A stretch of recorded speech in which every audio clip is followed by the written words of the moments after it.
Dobar dan, ja sam Paola. Ja sam Marija. Članice smo učeničke zadruge Maraška koja djeluje pri osnovnoj školi Bartula Kašića u Zadru.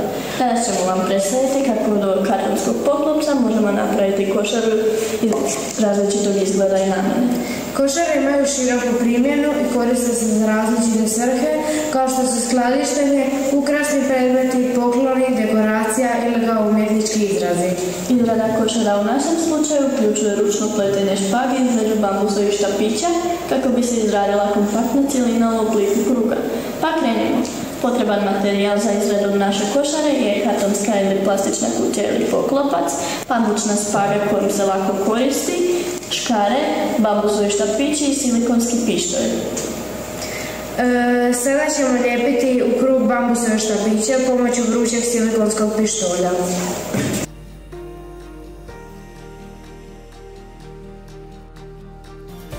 Kad smo zalijepili bambusove štapiće, uzet ćemo špagu i lijepit ćemo je oko poklopca da se poklopac ne vidi.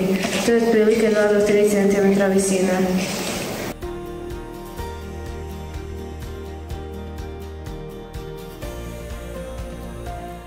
Kada smo to napravili, toj špagi ćemo pridružiti još jednu i izmješat ćemo jednu pa drugu isprepletati između bambusovih štapića.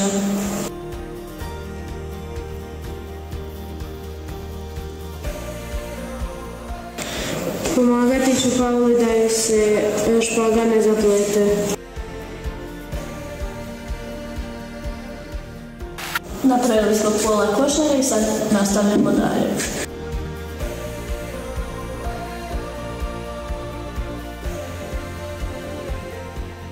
Kad smo ispleli košaru, krajeve špage ćemo odrezati škarama i zalijepit ćemo ih vrućim silikonskim pištoljem.